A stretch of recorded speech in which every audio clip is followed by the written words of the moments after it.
He was born where the light was almost too bright to bear, in a land where the horizon glowed like a blade and the sea smelled of salt and memory. Albert Camus came into the world on November 7th, 1913, in the French colony of Algeria, a child of silence and dust, destined to wrestle with the meaning of existence itself. His father, Lucien, was a poor vineyard worker from France, a man who could neither read nor write, but carried a quiet dignity. His mother, Catherine, was half-deaf and illiterate, a woman of few words and infinite patience, her face calm as stone, her eyes reflecting the sea. They lived in Mondovi, a small town surrounded by fields and cicadas. The house was bare, no books, no electricity, just the hum of the Mediterranean wind. And yet within that silence, something eternal stirred. Camus would later say that he was born poor but free, that he had nothing, and that this nothing became the key to everything he ever understood about life. The fatherless child. When Albert was barely a year old, his father went off to fight in the Great War and never returned. He was killed at the Battle of the Marne, one of the first great massacres of the 20th century. His mother received the news in silence. She did not cry. She simply folded the telegram and placed it in a drawer. For the rest of her life, she would remain almost mute, living in the shadows of her son's brilliance, a reminder that love can exist without words. Camus would grow up fatherless, and yet the absence of that man became his first philosophy. He learned early that life does not explain itself, that death comes before meaning, that the world does not owe us justice, only existence, the light and the dust. He grew up among the Arab neighborhoods of Algiers, where poverty had no bitterness, only sun, dust, and survival. He played football barefoot on the streets, swam in the sea that glittered like glass, and watched the sunsets that would haunt his prose forever. He would later write, "In the depths of winter, I finally learned that within me there lay an invincible summer." Those words were not poetry. They were a memory of a childhood shaped by light and silence, of a boy who understood that joy and suffering are twins. To Camus, happiness was never the absence of pain. It was the courage to love the world despite it. The teacher. Everything changed the day he met Louis Germain, his elementary school teacher, a man who believed that knowledge could break fate. Germain saw something in the quiet, thoughtful boy from the poor district. He lent him books, spoke to him of France, and told him that poverty was not a prison but a test. Camus listened as though the world had opened its eyes for the first time. He learned about Homer, Voltaire, Descartes, names that seemed to echo across centuries like distant stars. It was Germain who helped him win a scholarship to the Lycée of Algiers, a school reserved for the privileged children of colonial families. Albert, thin and shy, walked through its marble halls as though entering another planet. There, he first discovered what it meant to be both inside and outside of a world, accepted yet alien. It was the beginning of his lifelong condition, the outsider, the stranger in his own country. At the Lycée, Camus saw the contradictions of French Algeria. He saw the European children in white clothes and the Arab workers who built their world and vanished into the shadows. He did not speak of politics, not yet, but somewhere deep inside, a question began to form. If justice is not equal for all, what does justice mean? He would carry that question like a secret wound for the rest of his life. In class, he excelled at literature, philosophy, and football. The game became his first religion, the art of teamwork, grace, and fleeting triumph under the burning sun. He was a goalkeeper, and he would later say that, after many years, I still know that all I learned about morality I owe to football. It was there, in the dust, between defeat and laughter, that he first grasped the beauty of effort in a meaningless world, the breath of philosophy. At 17, he began to read Nietzsche, And with Nietzsche came the first whispers of the absurd, the idea that life has no inherent meaning and that our task is not to discover purpose, but to live without illusion. The revelation did not make him despair, it made him free. He walked the streets of Algiers at sunset, the air thick with salt and orange light, and felt an indescribable joy, the joy of knowing that everything ends and that therefore everything matters. He wrote in his notebook, "Perhaps we cannot escape death, but we can refuse to die before living." The sickness, then came the illness, the cough, the fever, the weakness in the lungs. It was tuberculosis, and for a boy of 19 in colonial Algeria, it was a sentence. He was forced to quit the football team, to abandon the sea and the sunlight that had defined his joy. He was sent to the mountains to recover, alone, coughing blood, listening to the wind against the stone walls of his small room. It was there, in that solitude, that Albert Camus became what he was meant to be, a thinker. He began to write letters, poems, reflections. He filled notebooks with questions that had no answers. He stared at the absurdity of life and felt both pain and beauty. He realized that he was not alone, that every man is exiled in the same way, born without meaning and condemned to seek it. The absurd, he would later say, is born of this confrontation between the human need and the unreasonable silence of the world. The silence he heard in those mountains was the beginning of his voice. The first vision, when he recovered, Camus returned to Algiers changed. The city no longer looked like home. It looked like a dream one wakes from, bright, beautiful, but fragile. He began to write about what he saw, the poverty of the workers, the arrogance of the colonial administrators, the endless blue of the Mediterranean that seemed to mock it all. And in that conflict, between beauty and injustice, between love and revolt, the writer was born. The beginning of revolt. He was still young, but already he had lived a lifetime of contradictions, joy and sickness, love and loss, silence and truth. And somewhere deep within him, beneath the warmth of the Algerian sun, a quiet rebellion began to grow. It was not the rebellion of weapons or slogans, but of words, of ideas, of meaning itself. He did not yet know it, but the boy from the sun and the sea would become the man who wrote The Stranger, the Myth of Sisyphus, and The Plague, the man who would one day win the Nobel Prize and die on a lonely road with a manuscript in his bag. For now, he was just a young man walking by the Mediterranean, eyes full of light, heart full of questions, and the world, vast, indifferent, and beautiful, had just begun to answer him with silence. To be alive is to rebel against the meaninglessness of death, he would write later, and I have been alive since the first time I saw the sea. When Albert Camus left his sickbed and returned to the sunlight of Algiers, he was no longer simply a poor boy from the Casbah. Something had changed in him, something invisible but irreversible.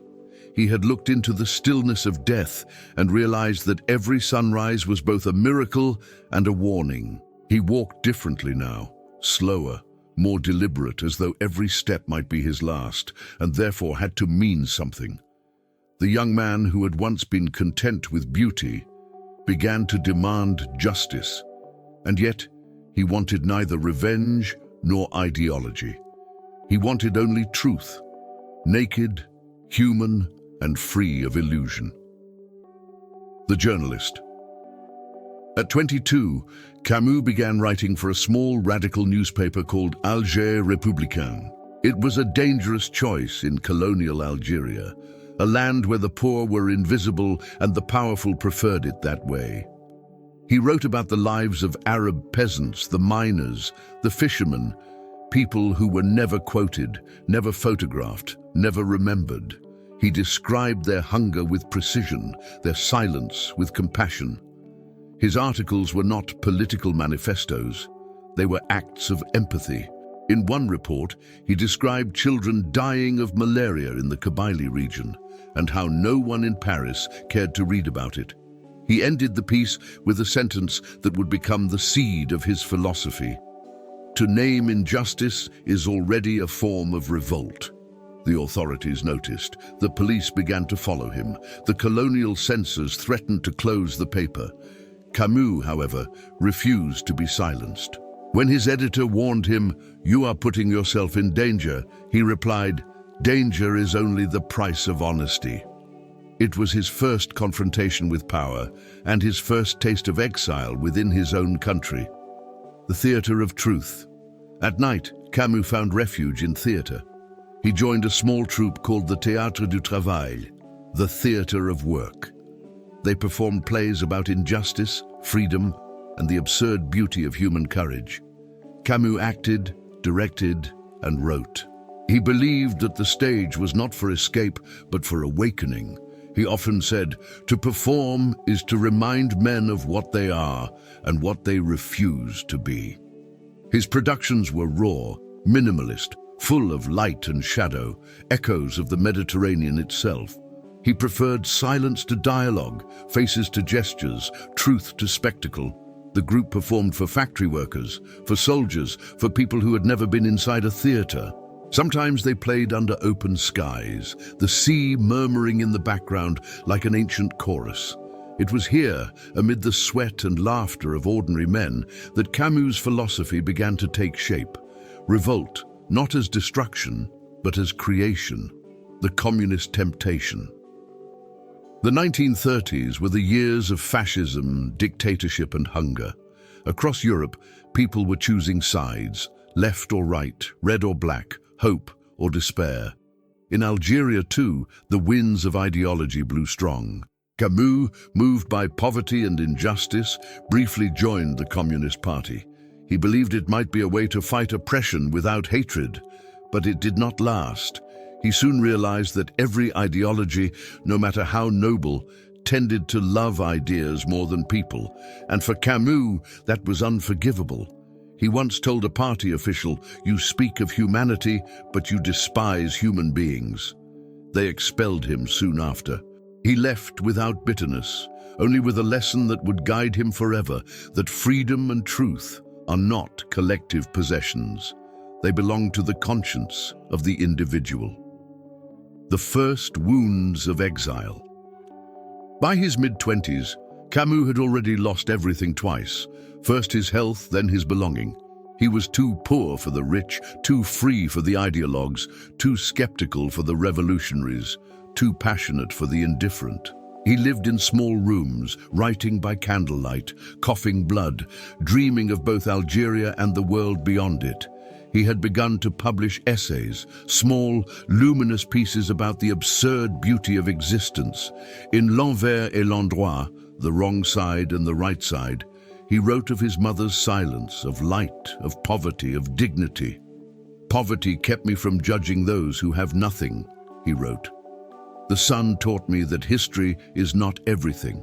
Zadul, those essays were ignored by critics, but they were read by a few who recognized something rare, a voice that spoke with the simplicity of truth and the intensity of grace.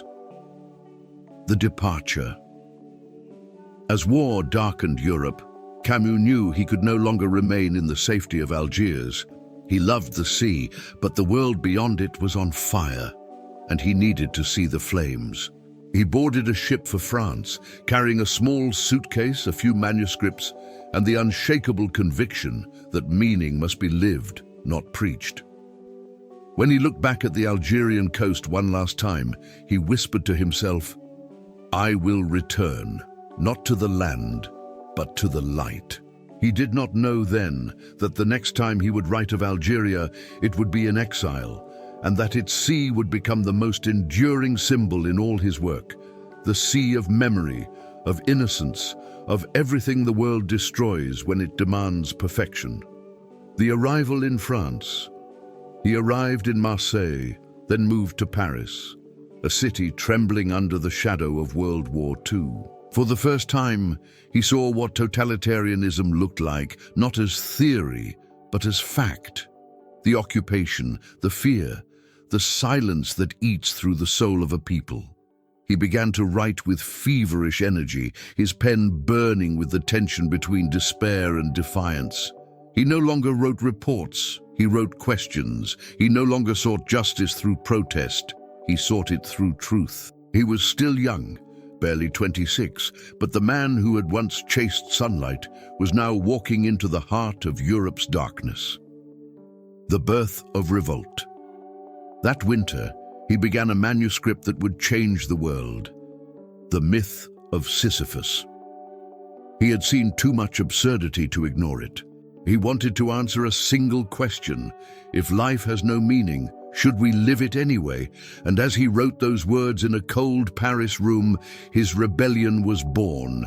The rebellion of living without gods, of choosing joy despite despair, of loving the world even when it does not love you back.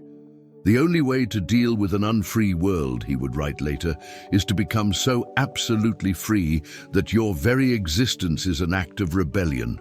The boy from Algiers had become the philosopher of freedom, and the war would soon give him a cause worthy of that freedom. The world that Albert Camus entered in the early 1940s was one without mercy. Paris, the city of reason and art, had become a cage of fear. German boots echoed through its cobblestone streets, newspapers printed lies approved by censors, and men who once debated philosophy in cafes now whispered names that could get them killed. Into this darkness came a young man from the light, a man who had grown up under the Algerian sun, who believed in truth, beauty, and freedom. Now he would have to fight for all three with nothing but words. The underground voice. When Nazi Germany occupied France, Camus joined the resistance, the underground network of writers and thinkers who risked everything to keep the idea of liberty alive. He was recruited into the clandestine newspaper Combat, which printed banned articles by candlelight and distributed them at night like forbidden prayers. Camus soon became one of its editors. His writing was calm, precise, unyielding, a voice of clarity in a world of madness. He refused to write propaganda. Instead, he spoke of dignity, of the moral duty to remain human in inhuman times. "We will never accept," he wrote, "that freedom should be purchased with lies." Each issue of Combat was a small act of defiance. If caught, he would be executed. But Camus did not flinch. He believed that silence was a worse death. The birth of the stranger. During those same years, amid the air raids and the ration lines, Camus wrote two books that would make him immortal. One was a novel, the other a philosophy. Together, they were the twin pillars of the absurd. The novel was The Stranger, L'étranger, the story of an ordinary man, Meursault, who kills a stranger on a sun-drenched beach and feels nothing. Tried not for his crime, but for his indifference, he becomes the mirror of a meaningless world. The book was scandalous, not because of the murder, but because Camus refused to give it moral resolution. He offered no repentance, no redemption, only lucidity. "I opened myself to the gentle indifference of the world," Meursault says, "and found it so much like myself." To a war-torn Europe, the line sounded like blasphemy, but to those who had lived through chaos, it was truth. Camus had captured what the 20th century felt like, the moment when all certainties dissolve and a man must choose between despair and defiance. The Myth of Sisyphus. At the same time, he was finishing The Myth of Sisyphus, a philosophical essay that would define him. It began with one question, perhaps the most important question ever asked by a man who has seen too much death. "There is but one truly serious philosophical problem," he wrote, "and that is suicide. If life has no meaning, if the universe is silent, why live at all?" Camus answered with defiance, "We live because it is meaningless. We continue because we can." He wrote of Sisyphus, condemned by the gods to push a boulder up a hill for eternity. Most would call it punishment. Camus called it freedom. The struggle itself toward the heights, he wrote, is enough to fill a man's heart. One must imagine Sisyphus happy. It was not optimism. It was revolt, the revolt of the soul against nothingness. The philosopher of clarity. The two works, The Stranger and the Myth of Sisyphus, were published in 1942 in a France still occupied, under censorship so severe that even the act of reading could be rebellion. Yet they spread quietly, like whispers in the dark. Copies were passed hand to hand in cafes, read in secret by soldiers, teachers and lovers. People saw in Camus not just a writer, but a mirror. He had given them a way to survive the absurdity of war, not through faith, not through hatred, but through clarity. The meaning of life, he said, is the most urgent of questions, but it cannot be answered, only lived. Between the pen and the gun, Camus lived under constant threat. The Gestapo hunted members of the resistance relentlessly. His friends were arrested, tortured, executed. He moved from one safe house to another, carrying false papers, always ready to disappear. And yet, even amid fear, he refused to hate. When asked how he could write of humanity in times like these, he answered, "Because it is only in times like these that we discover what it means to be human." He saw courage not as heroism, but as endurance. The quiet decision, day after day, to remain kind in a world gone cruel. The liberation. In 1944, Paris rose in revolt. The resistance, starved but unbroken, took to the streets. When the Allied tanks rolled in, the bells of Notre Dame rang again for the first time in 4 years. Camus stood in the crowd, watching people weep and embrace. He did not shout, he did not cheer. He simply wrote in his notebook, "Today, happiness is simple. It is to breathe freely again." When Combat published its first legal issue after the liberation, Camus wrote the editorial himself. He did not glorify victory. He reminded France of its responsibility. "Now that we are free," he wrote, "let us never again forget what it means to be silent." It was perhaps the most honest sentence of the post-war years. The moral rebel Camus was offered fame after the war, lectures, positions, honors. He refused most of them. He distrusted authority, even when it came wearing gratitude. He said, "Those who once obeyed tyranny too easily now speak of justice too loudly."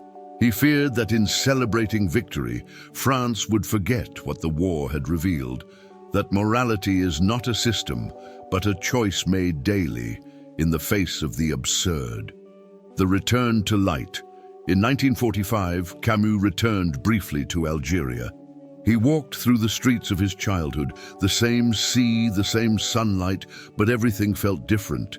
He was famous now, but fame to him was another kind of exile. He stood by the water, the waves glinting like glass, and wrote in his notebook, "There are two kinds of exile, to be far from the world and to be far from oneself. I have known both." The legacy of the resistance. The war was over, but for Camus, the struggle had only begun. The real battle was not against tyrants or armies. It was against indifference, against the slow forgetting that peace brings. He told his friends, "We must continue the resistance, but now against lies." It was this conviction that would guide him through the years to come, through fame, through betrayal, through solitude. He had survived the darkness. Now he would face the light. "The only victory worth having," he wrote, "is to have remained human." And in that single sentence, Albert Camus became not just a survivor of war, but its moral conscience. Paris had survived the war, but it had not healed. The cafes were open again, the smoke and laughter returning, yet beneath the music there was guilt. The city had been liberated, yes, but not from memory. France was free, but its soul was heavy with compromise. Into this uneasy peace stepped Albert Camus, not as a politician or savior, but as a voice. The man who had written of absurdity and resistance now found himself called to explain how one might live after catastrophe, how to build a moral world out of ashes. And for a brief moment, the world listened, the philosopher of the hour. In the late 1940s, Camus became the moral conscience of post-war Europe. His name appeared everywhere: newspapers, universities, salons. His essays were read in cafes alongside cigarettes and black coffee, his words memorized by students who had seen too much death to believe in gods, but too much beauty to stop hoping. His ideas were simple and devastating. Life has no meaning, but it demands dignity. We are mortal and absurd, but we must act as if our actions matter. Justice is imperfect, but silence is worse. He refused to let suffering excuse cruelty, and he refused to let despair destroy wonder. Freedom, he wrote, is not achieved when we have nothing left to lose, but when we have nothing left to hide. He was admired, envied, worshipped, but admiration was never what he sought. Fame, to him, was another absurdity, a misunderstanding that turns solitude into spectacle. The Rebel in 1951, Camus published his greatest and most dangerous work, The Rebel, L'Homme Révolté. It was not a call to revolution. It was a warning against it. He argued that when man revolts against injustice, he risks becoming the thing he hates. That when he kills in the name of truth, truth itself dies with his victims. The end justifies nothing, he wrote. It is by refusing to justify murder that we remain human. The book was a bomb disguised as philosophy.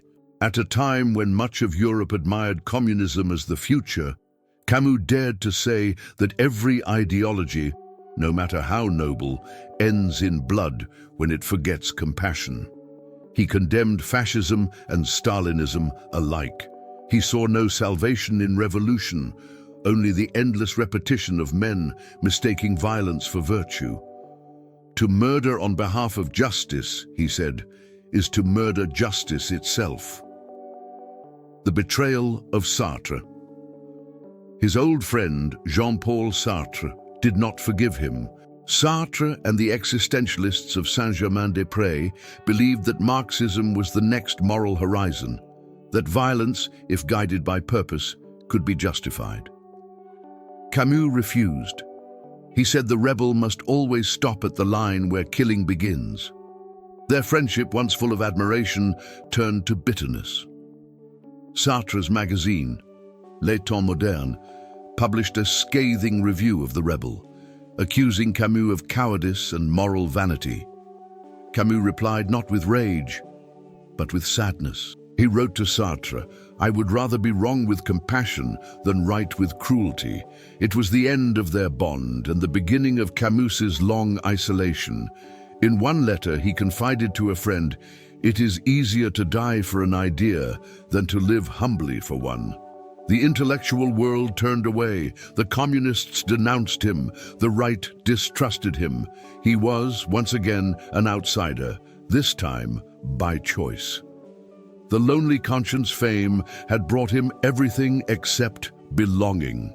He won prizes, invitations, interviews, but he declined most of them.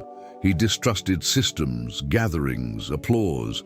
He spent his days walking along the Seine, writing in cafes, and returning home to his wife Francine and their twins, whom he adored but rarely saw. He was restless, divided between tenderness and solitude. He wrote in his journal, "I have within me an infinite tenderness and an infinite distance." At night he read the Book of Job, the only text, he said, that understood the human condition, the innocence of suffering, the silence of God. When asked if he believed in God, he replied, "No, but I miss him." The Nobel moment. In 1957, at the age of 43, Camus received the Nobel Prize for Literature, one of the youngest in history.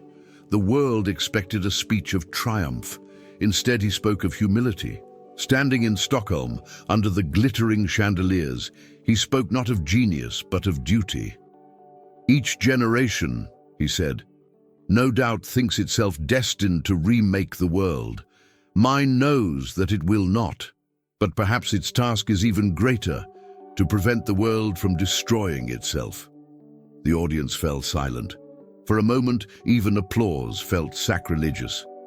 He dedicated his prize to his old teacher, Louis Germain, the man who had once believed that a poor child could reach the stars.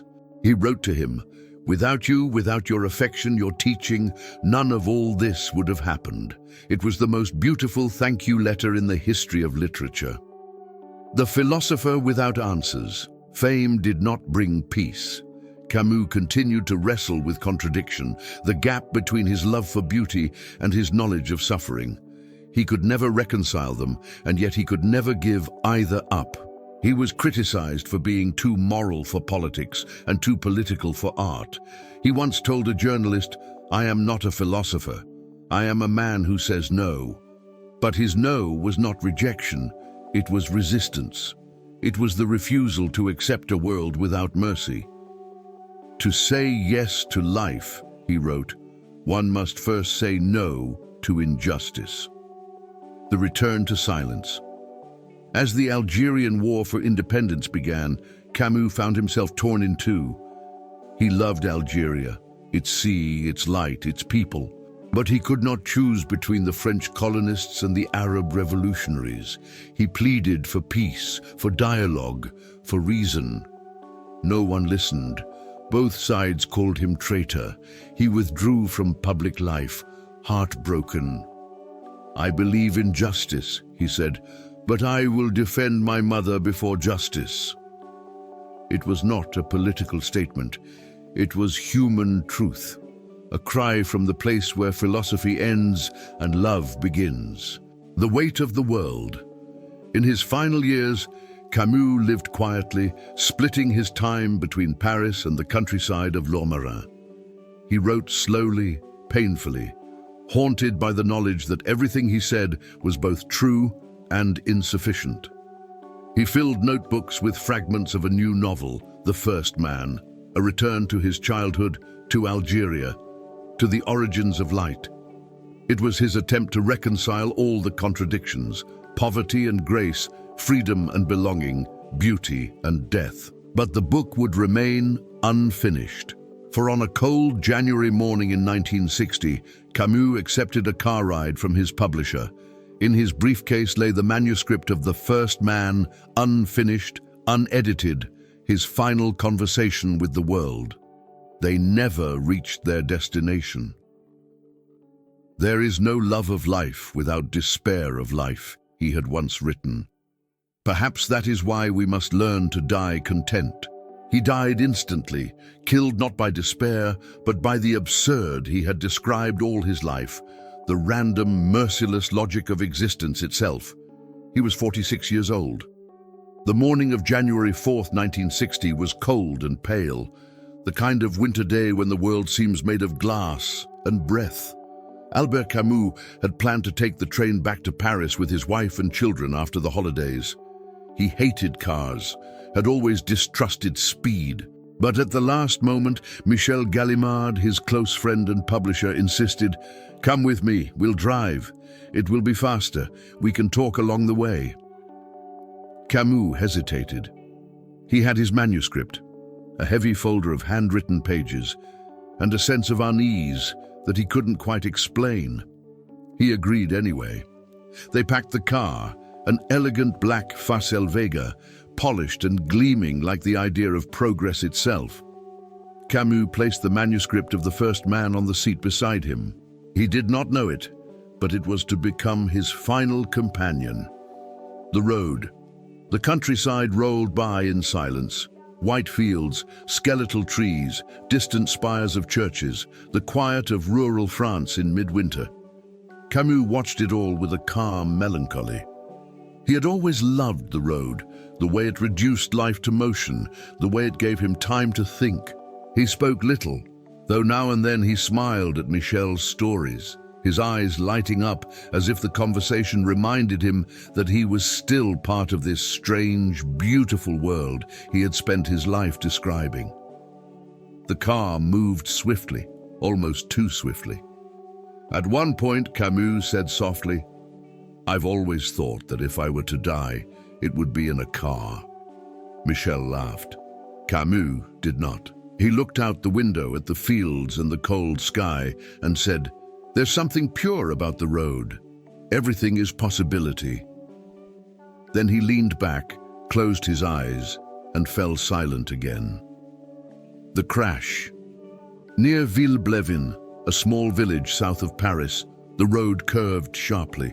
Michel was driving at over 90 miles an hour. A tire burst. The car skidded, left the road and slammed into a tree. The metal folded. The glass shattered. The world stopped. Michel was thrown from the car, still breathing. Camus was killed instantly. He was found with his coat unbuttoned, his hands folded loosely on his lap, his face calm, unmarked, as though he had simply fallen asleep. The manuscript of the first man lay beside him, pages scattered through the wreckage like white birds. When rescuers gathered them, they found on one of the last pages a note in his handwriting. "I would like to write about the man who learns to live without resignation." The world-stunned news of his death spread quickly. In Paris, cafes fell silent. In Algiers, the sea seemed to hold its breath. He had been the conscience of a generation, and now he was gone, taken by the very absurdity he had spent his life defying. Sartre, his former friend, wrote, "He reminded us of the honor of being human. He was and remains one of the few men I have ever respected." Even his critics mourned him. He had been that rare thing, a thinker who made clarity dangerous and compassion radical. At his funeral, the Nobel medal lay atop his coffin, shining dully in the winter light. Thousands stood in silence, not just mourning a man, but sensing the loss of something larger, a kind of moral gravity that had quietly held the modern world together. The unfinished book. In the wreckage of the car, among the blood and snow, lay the unedited manuscript of The First Man, his final unfinished novel. It was published posthumously years later, and when readers opened it, they found not despair, but tenderness. The book told of a boy growing up in Algeria, poor, fatherless, surrounded by sunlight and silence. It was Camus himself, stripped of philosophy, writing not of the absurd, but of gratitude. He wrote of his mother, "Her silence was the only language of love I ever truly understood," and of his father, whom he had never known. "He died before I could know him, but I carry his absence like a compass." It was not a book of ideas, but of reconciliation. He had come full circle, back to the boy on the Algerian coast, the child of poverty and light. The last philosophy. The irony of his death was too sharp to ignore. He, the philosopher of the absurd, had died absurdly, not by disease, not by war, but by chance on a quiet road, in a machine built to conquer distance. The press called it poetic. His friends called it cruel. Camus, perhaps, would have called it inevitable.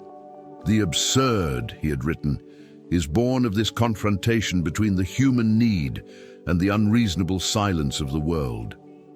Now the silence had spoken, but if the world had the last word, Camus had already written the final sentence. To rebel is to live fully, even when meaning fails. To love the sunlight, even while knowing it will set.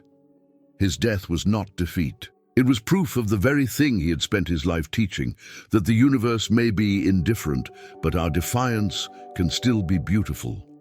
The man who said no. In his notebooks, found later at his home, there was a passage he had written months before. "I will die, perhaps soon, but I will die having said no. No to hatred, no to despair, no to the death of joy." It was his testament, a quiet refusal that had defined everything he was. Camus had lived through war, betrayal, exile, and illness, but he had never abandoned wonder. Even as he stared into nothingness, he had whispered, "Still." it is good to live. The return to light. Years later, his daughter, Catherine Camus, walked the same road where her father had died. The tree still stood, the wind was the same, the fields still stretched endlessly, golden and cold. She placed a small stone at the foot of the tree and said softly, "He wanted to write about light. I think he did." And she was right. Camus had not written about death. He had written about how to live, honestly, lucidly, tenderly, in a world that does not explain itself. The philosopher of the sun. He once wrote, "There is no fate that cannot be surmounted by scorn." But he did not mean hatred. He meant courage, the courage to rise each morning knowing that the world is indifferent and to love it anyway. He had called that attitude the revolt, and he had lived it until the last second of his life. The car, the crash, the silence, everything became part of his rebellion against absurdity. Camus did not die in despair. He died on the road, between the darkness and the dawn, carrying the light of the Mediterranean within him. "It is not truth that makes man free," he had said, "but the act of telling it." And in that act, Albert Camus became immortal, not because he conquered the absurd, but because he embraced it. The car lay twisted among the trees, and the headlines spread like wildfire. Albert Camus dead in car crash. A single sentence to mark the end of a man who had spent his life proving that one sentence could never contain the truth. But death, as Camus had often written, is only one half of the story. The other half is what survives, the echo that lingers after the voice has gone silent.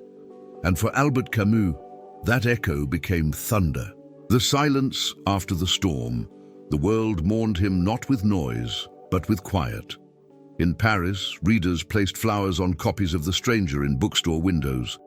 In Algiers, fishermen paused their work to stare at the horizon.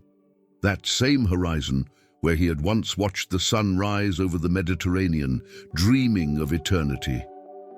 Across Europe, journalists called him the conscience of the century. To some, he was the last honest philosopher. To others, a moralist who refused to choose sides. To all, he was proof that one could speak truth without cruelty, that clarity could be a form of compassion. He had written of the absurd. Now, in his death, he had embodied it. And somehow, that seemed fitting. "The meaning of life," he once said, "is to live it." He had done just that. The resurrection of words. After his death, his manuscripts were gathered, edited and published. And with each new volume, the voice of Camus seemed to grow louder, not quieter. The first man revealed the tenderness hidden beneath his rebellion, the son's love for his silent mother, the man's longing for a home that never fully existed. His notebooks showed a gentler thinker than the world had known, a man who loved laughter, who delighted in sunsets, who confessed that he wanted to write like a man kissing the world. And in that humanity, people rediscovered not the hero or the philosopher, but the person, fragile, warm, alive. Students read The Myth of Sisyphus not as despair, but as hope. They saw that Camus had not offered answers, only the courage to ask the right questions.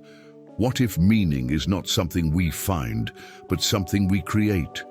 What if rebellion is not destruction, but love refusing to surrender? The teacher of freedom. Through the 1960s and 1970s, Camus became a guide for those who distrusted both gods and governments. Civil rights leaders quoted him. Writers from Latin America to Japan cited him as their conscience. He taught that rebellion begins not with violence, but with the refusal to accept injustice as normal. "I rebel, therefore we exist," he had written. That simple line became a generation's rallying cry, from students in Paris in 1968 to dissidents in Prague and Santiago. To rebel for Camus was not to destroy. It was to defend what is fragile and precious, to protect beauty, truth, and dignity from the machinery of power. And that idea, that love itself can be an act of rebellion, became his greatest legacy. The return of the outsider. Decades later, the stranger would be rediscovered by a new world that no longer remembered the war, but still felt the emptiness of modern life. High school students read it and recognize themselves in Meursault, a man numbed by routine, searching for meaning in a world that no longer believes in meaning. They did not see him as monstrous. They saw him as honest. "I opened myself to the gentle indifference of the world," Meursault says. And in that line, generations heard not resignation but acceptance, the quiet grace of living without illusions. Camus had given them permission to be human again, the man who would not choose hate. In a century built on ideologies that demanded enemies, Camus stood almost alone in saying no. No to hatred, no to murder in the name of justice, no to faith that justifies cruelty. He was accused of cowardice for refusing to take sides in the Algerian war, but his refusal was his strength. He would not reduce humanity to camps, nor simplify suffering into slogans. He said, "I have seen men die for truth. I have seen others kill for it. And I have learned to prefer the company of the dead." It was not cynicism. It was wisdom bought at the highest price. The absurd, as Grace Camus had always insisted that the absurd was not despair, but a kind of grace. It is what happens when man meets the silence of the universe and chooses to love it anyway. He taught that the purpose of life is not to escape that silence, but to fill it with laughter, with kindness, with small acts of meaning. He called this attitude lucidity. Others would later call it faith without God. "Even in the face of death," he wrote, "we can choose to say yes." That was his rebellion, not to defeat the absurd, but to live beautifully within it. The light that remains. Camus once said that all he wanted was to write clear words for dark times. He succeeded. His writing remains a mirror of sunlight, bright, painful, revealing. It does not comfort, it awakens. Every time someone feels lost, every time someone questions the point of existence and yet chooses to keep going, Camus is there, whispering from the page, "You will never be happy if you continue to search for meaning, but you will never live if you do not seek it." He lives wherever men and women refuse to give up on decency in a world that has forgotten it. The last truth. He had said once, "Man is the only creature who refuses to be what he is." But perhaps he was wrong about himself. For in the end, he became exactly what he was meant to be, a witness to the human condition, a lover of life that ends, a poet of the ordinary miracle of being alive. He believed that clarity is the highest form of courage, and clarity, like sunlight, can both heal and burn. Camus burned brightly, and in burning he became eternal, the immortal rebel. He is buried now in Lourmarin, in the quiet countryside of Provence, beneath the olive trees he loved. Visitors still come, students, philosophers, dreamers. They bring copies of The Stranger, The Plague, and The Rebel. They stand before the simple stone and read his words aloud as if he were listening. "Don't walk in front of me, I may not follow. Don't walk behind me, I may not lead. Walk beside me and just be my friend." That line, so humble, so human, is perhaps his truest legacy. Not rebellion, not fame, but friendship, between man and man, between man and the world. And so the boy from the Algerian sunlight, the man who defied gods and tyrants alike, the writer who turned despair into tenderness, lives on. Not in marble statues or political theories, but in every quiet soul who looks at the world and whispers, "It is absurd. And yet, I love it." When the news of Albert Camus's death faded from the newspapers, the world entered a strange quiet. It was not mourning, not entirely. It was something deeper, heavier, more bewildering. The kind of silence that comes not from absence, but from disbelief. He had died absurdly, a tire, a tree, a second's chance, exactly as he had said life would take us, without logic, without justice, without reason. It was as though the absurd itself had claimed its prophet. In Paris, the cafes that once echoed with his laughter now whispered his name like a secret. In Algiers, fishermen said that the sea had grown darker that winter.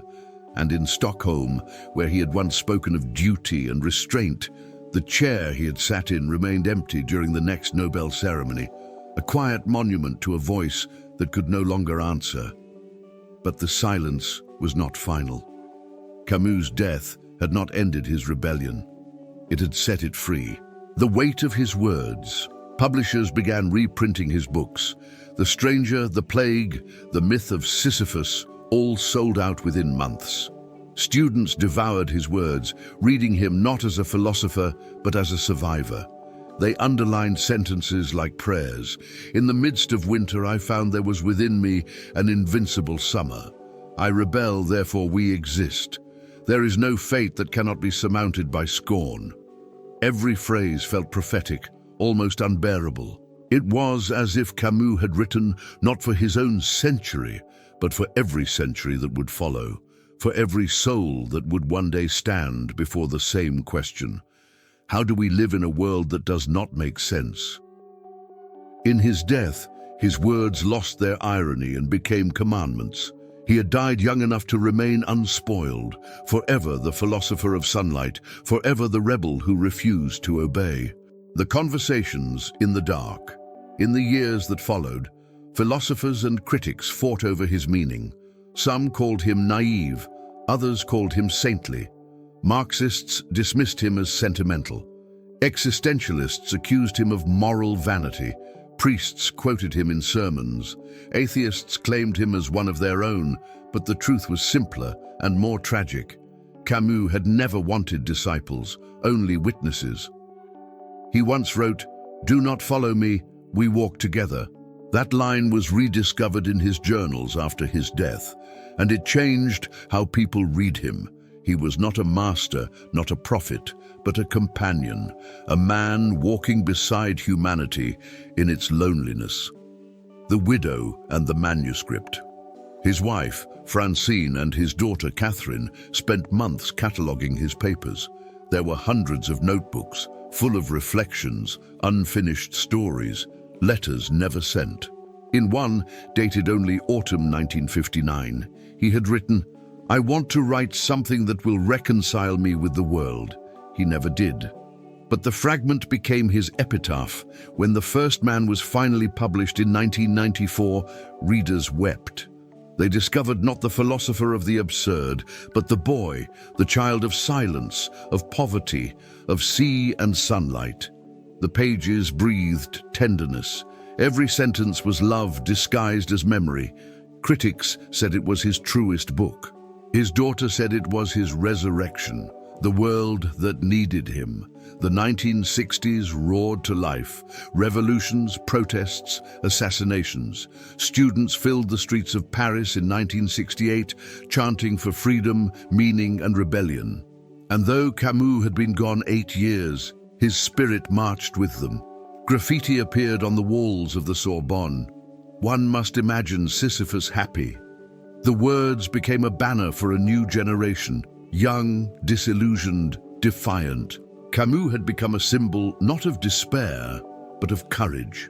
The thinker of clarity had become the poet of resistance. He was quoted in Prague by students facing Soviet tanks, in Santiago by writers facing prison, in Johannesburg by men facing apartheid. His philosophy had crossed borders because it required no permission, no ideology, no God, only honesty. The absurd after-God Camus had never declared himself an atheist. He said he simply could not lie to himself about meaning.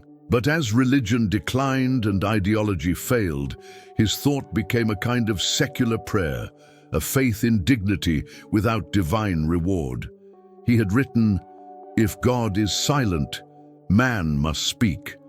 And that line became the foundation of a new kind of spirituality, one made of rebellion instead of submission, of awareness instead of illusion. In a century that worshipped systems and gods of progress, Camus offered something smaller and infinitely more human: the courage to wake each morning and begin again.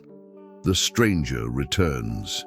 By the 1980s, The Stranger had been translated into more than 50 languages. It was taught in schools from Tokyo to Buenos Aires, from Cairo to New York.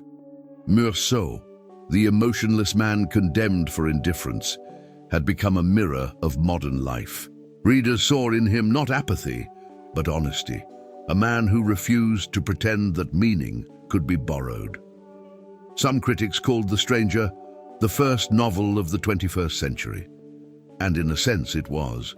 It predicted a world of silence beneath noise, a world where people talk endlessly yet say nothing. Camus had written it at 28.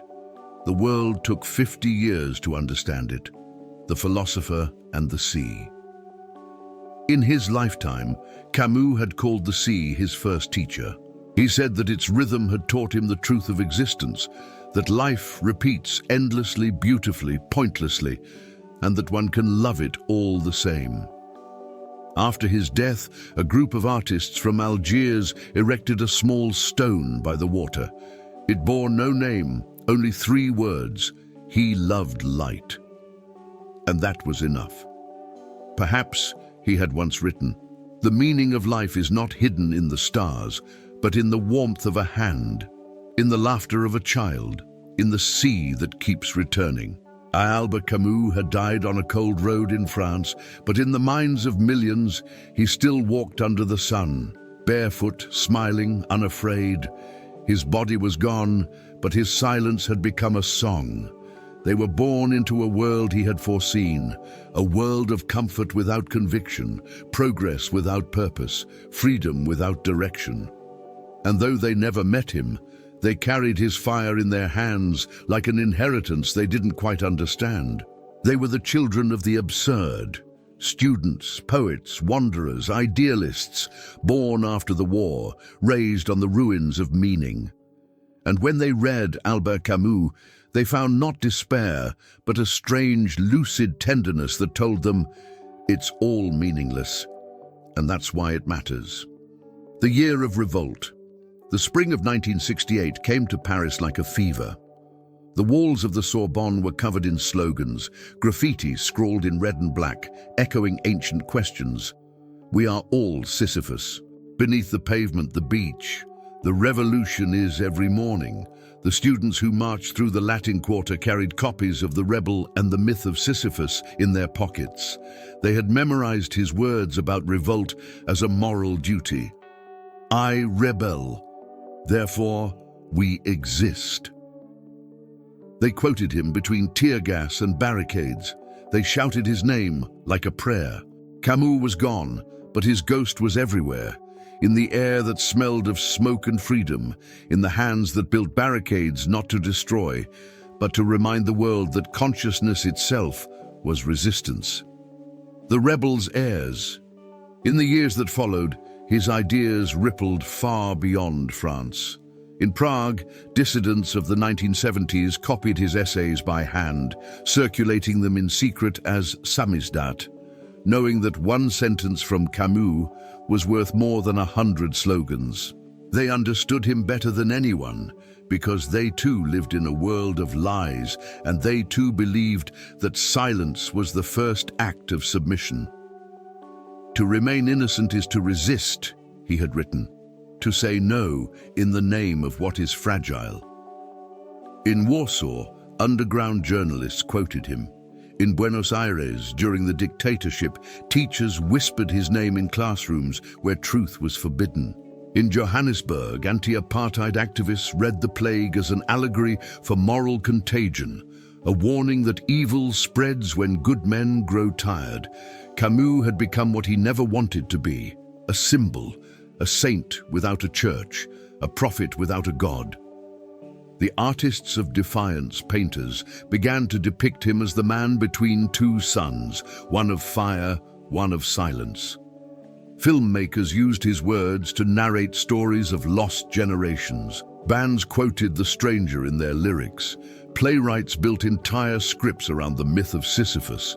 His tone, cool, melancholic, defiant, became the soundtrack of modern alienation. He had given the modern mind its rhythm, half despair, half grace. And yet, beneath the intellectual reverence, there was still something deeply human. People didn't just admire Camus, they felt him. He spoke in a language that anyone could understand, whether philosopher or factory worker, believer or skeptic, because he never lied about pain. He had said, "I am not a philosopher. I am a man who loves life too much to accept its cruelty." The Stranger's Return. By the 1980s, The Stranger had become one of the most widely read novels in the world. It was required reading in schools across continents, from Japan to Brazil, from the United States to Morocco. But what astonished critics most was who loved it. Not professors, but teenagers. Young readers, restless and uncertain, saw themselves in Meursault, the man condemned for not pretending to feel what others expected. He was not their hero. He was their reflection. "I opened myself to the gentle indifference of the world," Meursault says. And in that line, millions of hearts found recognition. That strange peace that comes from finally admitting that we are small and that it's all right to be small. In every generation, the stranger returns, because every generation must learn once again that freedom begins with honesty, the voice of the lost.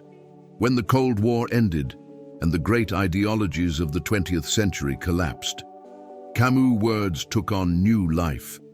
He had warned that all revolutions, when absolute, become prisons. He had said that history was not a god to worship, but a lesson to remember. And as the world became louder, faster, emptier, his voice grew softer and more necessary. "The need to be right," he wrote, "is the sign of a vulgar mind. The need to be just, that is the sign of a free one." In an age of outrage, he reminded the world of gentleness. In a century that had turned cruelty into virtue, he had made kindness a form of rebellion. The modern Sisyphus. The image of Sisyphus, the man condemned to push his rock up the hill forever, returned as a universal metaphor for human struggle. Camus had said, "One must imagine Sisyphus happy." In the 21st century, psychologists, teachers, and artists quoted that line again and again.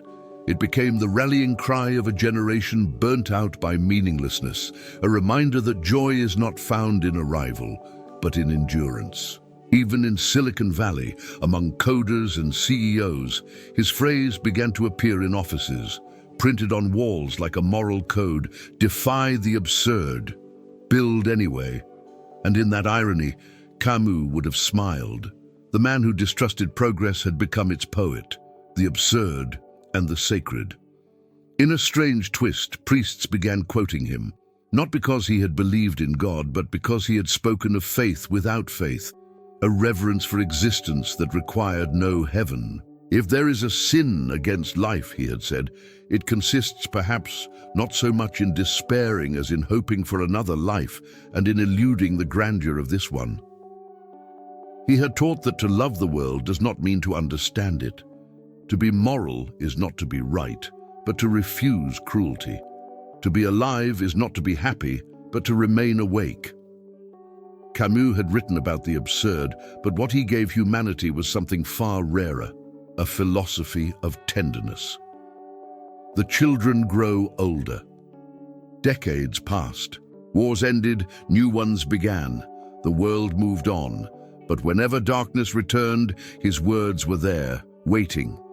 In classrooms, his sentences still echo. In prisons, his essays are still passed hand to hand. In protests, his name is still painted on walls. And in quiet rooms, lonely readers still close his books with tears in their eyes, not because they are sad, but because they finally understand what he meant when he wrote, "There is beauty in what can never last." Camus's children, the artists, the rebels, the wanderers, grew older, but they never stopped carrying his light. They may not have found the meaning of life, but they found what he had promised instead, the strength to live without it. The sea that raised him never forgot his name. Even decades after his death, the air above Algeria's coast still seemed to shimmer with his memory. The scent of salt, dust, and sunlight, all carrying something of Albert Camus. In Mondovì, his birthplace, there is no statue, no marble plaque, only the wind moving through olive trees and the endless rhythm of waves breaking on the shore. But that, perhaps, is the truest monument he could ever have asked for. A monument made of light. For Camus, the Mediterranean was more than geography. It was his first philosophy. A teacher that spoke without words. Where others found meaning in books, he found it in the heat of the sun on his skin, the brilliance of water, and the silence between the waves. The return to the light. When readers in Europe discovered the first man decades later, they were stunned not by its intellect but by its warmth. It was a book of earth, sea, and childhood, a farewell to the darkness of abstraction, a return to the physical, the simple, the sacred. Camus wrote that he had always wanted to be faithful to the light. Even when he spoke of despair, his words carried brightness. Even when he wrote about death, he spoke as if the sun was still shining behind it. He was not a philosopher of gloom, he was a philosopher of clarity. And in that clarity, the Mediterranean endured. There is no love of life without the love of the sun, he once said. And so, even as the decades turned and the modern world grew cold and mechanical, readers returned to him for warmth, not the comfort of lies, but the fierce comfort of truth. The double exile Camus had always lived between worlds. Too French to belong fully to Algeria, too Algerian to belong fully to France. After independence, his name became taboo in both. To the French, he was a reminder of a colonial past they wished to forget. To Algerian nationalists, he was seen as an outsider who could not choose sides, and yet both were wrong. Camus had loved Algeria not as a flag, but as a heartbeat. He had seen in its light a mirror of the human soul, beautiful, divided, tragic, unending. Between justice and my mother, he said, I choose my mother. Critics called that cowardice, but it was something purer, a refusal to sacrifice love to ideology. For him, justice without tenderness was another form of tyranny. The sea, in his words, the Mediterranean became his mythology. He wrote of it as if it were a living god, indifferent, radiant, eternal. He said that it was the sea, not philosophy, that taught him rebellion, because every wave rises and falls without purpose, and yet continues, endlessly, joyfully, without despair. That was the truth he built his life upon. That meaning may be absent, but beauty endures. In Nuptials, one of his earliest essays, he described standing on a cliff above the sea. The sun floods everything with the same light, and the world seems reborn. I realize then that the world is beautiful, and that I will die happy. It was not arrogance. It was wonder, the kind that only children and poets understand. The homeland of the soul. In the 1990s, scholars began to speak of Camus not as a French writer, but as a Mediterranean thinker. A man who belonged to the sea itself, to that in-between place where cultures meet and collide, where light hides no secrets.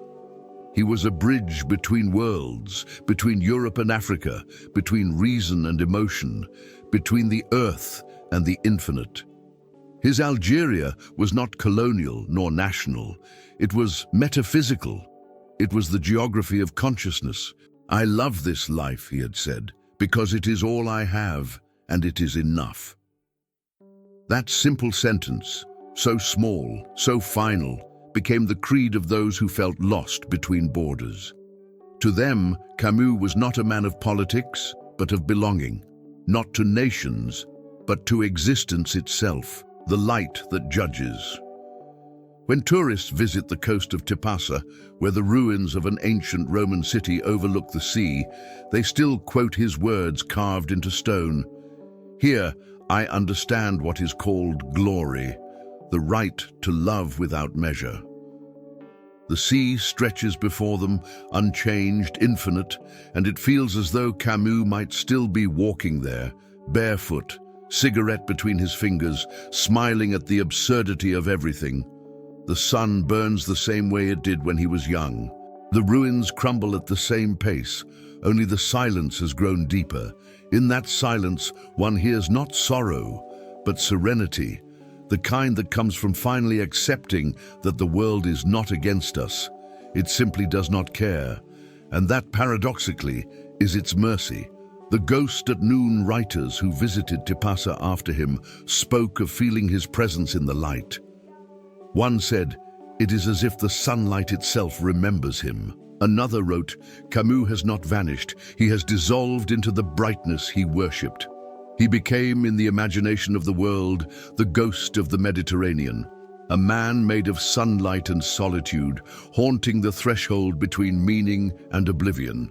To stand by the sea where he once stood is to feel both the weight and the wonder of existence, and to understand why he called life the most fragile, the most stubborn miracle." The sea keeps speaking. Every wave that breaks in Tipasa, every dawn that touches the Algerian cliffs, seems to whisper his words back to the world. The struggle itself toward the heights is enough to fill a man's heart. Camus' struggle was over, but his heart, in some strange way, still beats there, between the ruins and the sea, between the absurd and the beautiful, between the silence of God and the laughter of man. He had found eternity not in heaven, but in sunlight reflected on water. "If I had to write one sentence to define my life," he once said, "it would be this: I love this world too much to believe in another." And so he remained, not above the world, but within it, a ghost made of gold light, a rebel turned into radiance. The 21st century arrived quietly, without gods, without certainties, without direction. The world had grown louder, faster, more connected, and somehow emptier than ever before. People could speak to anyone, anywhere, at any time, and yet they no longer listened. It was an age of infinite communication and infinite solitude. In that silence disguised as noise, Albert Camus returned, not in person, but in thought, as if the century itself had stumbled into the very paradox he had spent his life describing. The absurd was no longer philosophy, it was daily life. The digital absurd, Camus had once said, "A world that can be explained even with bad reasons is a familiar world. But on the other hand, in a universe suddenly deprived of illusions, man feels a stranger." The new millennium proved him right in ways he could never have imagined. Algorithms replaced reflection, information replaced wisdom. People scrolled endlessly, seeking connection in an ocean of noise, and found only mirrors, reflections of their own confusion. They were not unlike Sisyphus, pushing their digital stones up endless feeds, only to watch them roll back down again. Social media had turned existence into repetition, the eternal refresh of meaninglessness. Camus' rock had become the screen, and the absurd, once an idea, had become a way of life. Yet even in that mechanical repetition, his words whispered like a warning, or perhaps a comfort. "The struggle itself," he had written, "is enough to fill a man's heart. And meaning," he said, "is not found, it is chosen." And in the 21st century, that choice became an act of rebellion. The age of revolt without enemies, Camus had always feared ideologies that turned man into abstraction. But in this new age, ideology itself had dissolved, replaced by cynicism, irony, distraction. The world no longer believed in gods or revolutions. It believed in entertainment. He would have seen this not with anger, but with sorrow. He once wrote, "To believe in nothing is to prepare oneself to believe in anything." And he was right again. Where belief disappeared, fanaticism rushed to fill the void, the return of blind faith, of tribal loyalty, of people who needed certainty more than truth. Camus had predicted it all. He had warned that when reason dies, it does not take madness with it, it invites it in. Yet even in this chaos, his solution remained the same: to live lucidly, to love without illusion, to act without hate. To understand the world, he wrote, does not mean to accept it. The loneliness of the modern mind. Psychologists began to quote him. They found that his writing, once accused of pessimism, had become therapy for the modern soul. He had spoken of the emptiness that follows success, of the despair that hides in comfort.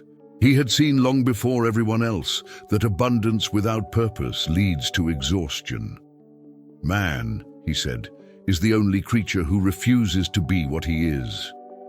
He meant that our tragedy is not pain, but the endless attempt to escape it.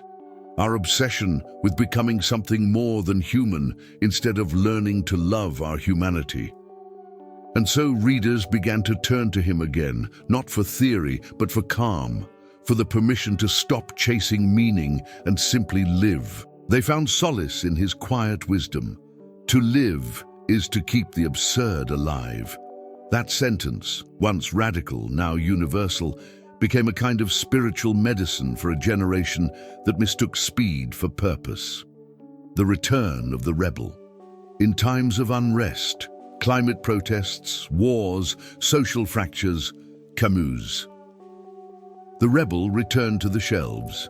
Younger activists, disillusioned with both politics and progress, found in him a guide not for how to win, but for how to remain human while fighting. He had written, "The aim of rebellion is not destruction, but the affirmation of dignity." They painted his words on banners. They quoted him in manifestos. They rediscovered that rebellion could be gentle, that protest could coexist with love. Camus had rejected hatred even when hatred was fashionable, and now his tenderness had become revolutionary. He had said, "If there is a sin against life, it lies in hoping for another life, and in eluding the grandeur of this one." That sentence spread like a quiet antidote to despair. It taught that the sacred is not somewhere else. It is in the small, the ordinary, the fleeting. The philosopher of the middle path. Camus never belonged to extremes. He stood between faith and nihilism, between politics and poetry, between resignation and hope. That middle path, despised by zealots, mocked by ideologues, became, in the 21st century, the only path left. He had warned that the world would divide itself into sides, each shouting that the other was evil until the noise drowned out thought. And when that prophecy came true, his words were rediscovered like scripture. The only way to speak honestly in a shouting world is to whisper. Camus whispered still, and millions began to hear him again. The absurd generation. They called themselves many things: existential realists, lucid dreamers, post-nihilists. But they were all his children. They gathered online, in essays, in art. They made videos, quoting his lines over music. They wrote messages like prayers. We must imagine Sisyphus happy. To live in the absurd, they said, is not to give up. It is to surrender the illusion of control and love the world as it is. It was the final and purest form of rebellion, a quiet defiance of despair itself. The prophet of lucidity. In universities, Camus' books are read again, not as relics, but as survival manuals. Professors call him the prophet of lucidity, the man who taught how to live without justification. His face, once solemn in black and white, now appears in digital art, in minimalist tattoos, in soft glowing portraits surrounded by stars. To a generation raised in disbelief, Camus became belief itself, the faith that there need not be faith at all, only the decision to live gently, to see clearly, to care deeply. The sun in the machine. As artificial intelligence began to mimic human language, as machines learned to write and speak, Camus' voice seemed more human than ever. He had written of the absurd as the distance between thought and world, between consciousness and silence. Now that silence had been replaced by noise, and yet his insight remained untouched, that clarity is not found in data, but in wonder. If he were alive, he might have smiled and said, "Even the machine cannot make sense of life," and perhaps that is its beauty. In this new millennium of disbelief and endless light, Camus stands like a lighthouse in the fog, a ghost from another century, still reminding us that the only true freedom is the courage to live without lies. To be free, he wrote, is to live without appeal.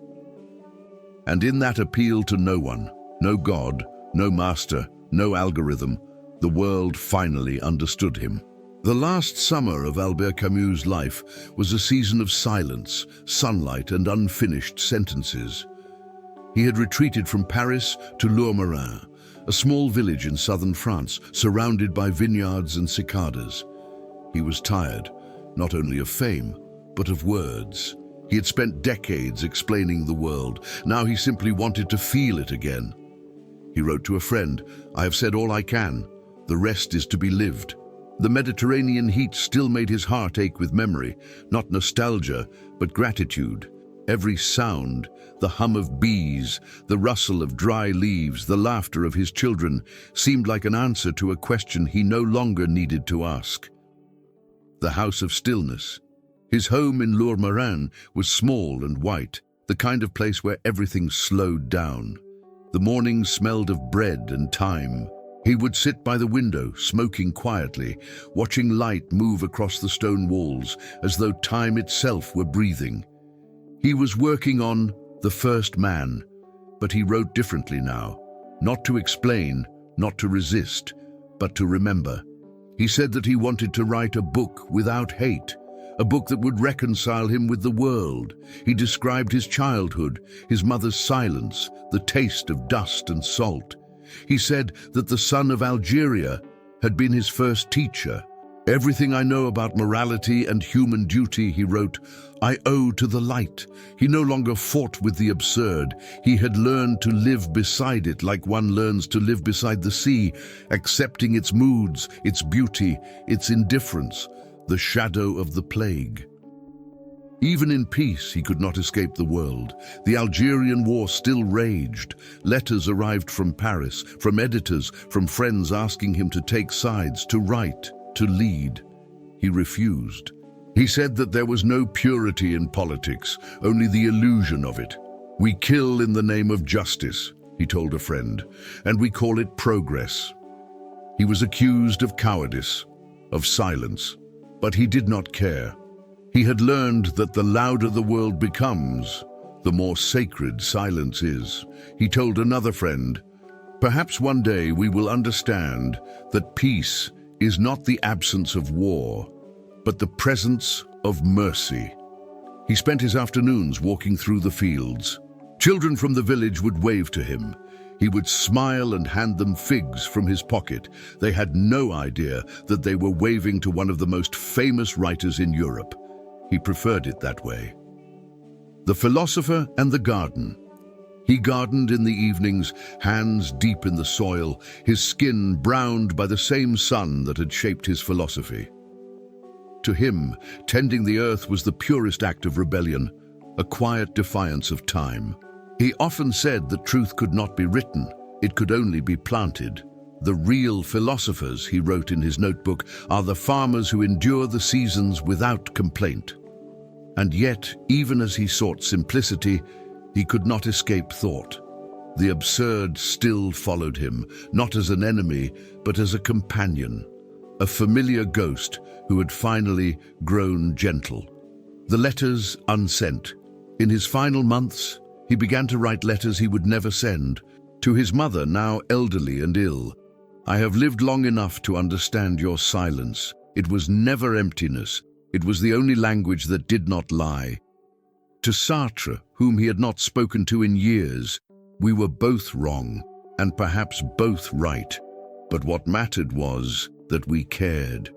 To himself, "You wanted to justify life. You failed. You lived. It is the same thing. Those letters were found after his death, their ink faded, their edges worn. They read like prayers, not to heaven but to the human heart. The absurd becomes tender. There was no revelation, no conversion. Camus never found God and never sought to. What he found instead was peace, a fragile, quiet, earthly peace. He stopped calling life absurd. He began calling it miraculous. He wrote, "The miracle is not that life has meaning, but that we can love it even when it doesn't." He realized that to live without appeal was not to live without hope, but to live without illusion. He said that the opposite of despair was not faith, but presence. To be present, that was his final form of rebellion. The road and the premonition. In December of 1959, he told a friend that he felt uneasy. He had dreams of roads, of wheels, of noise. He said he wanted to take the train back to Paris, not the car. He called it a strange fear of speed. But destiny, as always, refused to listen. On the morning of January 4th, 1960, he stepped into Michel Gallimard's car with his manuscript beside him, a book about his beginnings, unaware that it would also be his end. The eternal noon. That final drive, that final burst of light before the crash, was perhaps the purest symbol of his philosophy. To move forward even when the road is uncertain, to embrace motion even when the destination is death. The sunlight over the highway was blinding that day, and somewhere in that endless brightness, Camus disappeared. But his last summer had already completed the circle. He had begun his life under the Mediterranean sun and ended it under the same light, the same indifference, the same beauty, the lesson of stillness. When his notebooks were found, one of the last entries simply read, "To rest is not to give up. It is to see clearly again." That sentence became the key to understanding his peace. Camus had not made peace with God or history or meaning. He had made peace with the act of being alive. He had finally learned to rest in the absurd, like a wave that accepts its breaking, like a heart that accepts its beating. "The world is beautiful," he had written long ago, "and outside it there is no salvation." And perhaps that is why, in his final summer, Camus no longer searched for answers. He simply looked at the sun, and for the first time did not ask why it shone. He died, and yet he never left. In every decade that followed, Albert Camus remained, not as a ghost, not as a doctrine, but as a pulse. A steady rhythm under the noise of civilization, whispering to anyone who paused long enough to hear, "Live." The man who had refused to believe in eternity had paradoxically become eternal. His words had outlived the empires, ideologies, and gods that once towered above them. He had entered the very condition he denied, immortality through truth. The man beyond systems. Camus had spent his life dismantling systems, political, religious, philosophical, yet the world kept trying to place him inside one. He was called existentialist, humanist, atheist, moralist. He was all of them, and none. He belonged to the fragile space between labels, that trembling ground where the human soul stands alone before the universe and says, without fear or faith, "I am here." He had written, "To be a man is to be responsible. It is to feel shame at one's misery and pride in one's truth." Responsibility, not belief. That was his commandment. Dignity, not victory. That was his salvation. And perhaps that is why he endures. Because he asked for nothing impossible. He asked only that we be honest, that we look the absurd in the face and answer it not with despair, but with tenderness. The torch in the darkness. The 20th century was an age of slogans. Camus was the silence between them. While others shouted about paradise or revolution, he spoke quietly of conscience, of the courage to remain decent in indecent times. When humanity divided itself into sides, he chose the middle path. the road of the lonely and the lucid. He became the conscience of those who refused to kill in the name of truth. "I would rather die standing than live on my knees," he said, "but I would rather live standing still than die for an illusion." To the young who marched, he offered fire. To the weary who doubted, he offered calm. To those who had lost faith, he offered something better: lucidity. The philosopher of sunlight, Camus, was not a philosopher of despair, as many believed. He was the philosopher of sunlight, of clarity so fierce that it burned away both lies and hope, leaving only the simple truth of being alive. He once said, "I do not believe in God, but I believe in innocence." And he lived that innocence, the pure joy of breathing, of walking by the sea, of loving without certainty. He believed that man could be good without reason, that beauty could exist without meaning, that joy could survive even in the shadow of death. That was his revolution, not the overthrow of power, but the refusal to surrender wonder. The human condition. When later thinkers spoke of nihilism, they spoke of emptiness. Camus spoke of fullness, of the infinite presence of life in the smallest gesture, a kiss, a stone warmed by the sun, the laughter of a friend. He said that these were enough to justify the world. He said that truth was not in the heavens, but in the body, in the pulse of blood, the rhythm of breath, the trembling of love. To be alive, he wrote, is to revolt against the absurd, not by denying it, but by embracing it, without hope. The rebel does not seek victory. He seeks meaning in resistance itself, and that is what Camus had become, the eternal rebel, the man who never stopped saying yes to a world that said nothing back. The Stranger's Redemption. Half a century after The Stranger was published, scholars finally began to see what Camus had always known, that the story of Meursault was not about guilt or apathy, but about innocence. The man condemned for indifference was condemned because he refused to lie. He would not pretend grief, he would not pretend faith, he would not say he believed when he did not. He was punished not for murder, but for honesty. And that, Camus believed, was the tragedy of modern man, that truth itself had become a crime. Integrity, he said, is the only victory worth having. And so The Stranger remains, not a book of despair, but a book of freedom, a mirror in which the reader must decide whether they can live without pretending. The First Man. The unfinished manuscript, The First Man, became the revelation of the man behind the myth. It stripped away philosophy and left the beating heart. It was his love letter to poverty, to silence, to sunlight. It was his apology to the world. In it, he wrote of his father, a man who died before he could remember him, and of his mother, whose silence had taught him everything about love. Her silence was as deep as the sea, he wrote, and I learned to listen to it. The book ends mid-sentence. It stops as if life itself had been interrupted, as if death, unable to defeat his thought, had settled for silencing his pen. And yet, even unfinished, it is complete, because it ends exactly as he lived, in the middle of a thought, in the middle of a breath, in the middle of the light, the rebel without end. Every century has its saints. Camus was not one. He was something rarer, a man who refused sainthood. He taught that we do not need salvation, only sincerity, that paradise is not after death, but before it, here, now, in the sunlight, we take for granted. He was not trying to save mankind. He was trying to remind it to live. He wrote, "Live to the point of tears." And he did. The light that does not fade today, in classrooms, in quiet rooms, in late-night conversations between strangers, his words still return. They travel across languages and generations like the sunlight he worshipped. Clear, unending, indifferent, and yet full of grace. He is no longer a man, he is a mirror.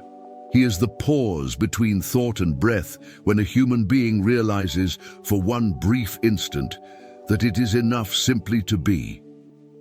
At the heart of all beauty, he once wrote, lies something inhuman. He meant that the world's indifference is not cruelty. It is the canvas on which love becomes possible, and in that truth, Camus found eternity. The final light. He began his life under the Algerian sun, poor, fatherless, and full of wonder. He ended it under the same light, a philosopher who refused to lie, a rebel who refused to hate, a man who loved the world even as it betrayed him. He believed that meaning was fragile, but beauty was eternal. He believed that to live without appeal was not to be lost, but to be free. And so the story closes where it began, with a boy standing by the sea, the sunlight in his eyes, the wind in his hair, smiling into the silence. He does not ask why. He simply lives. The world is beautiful, and that is enough. Albert Camus.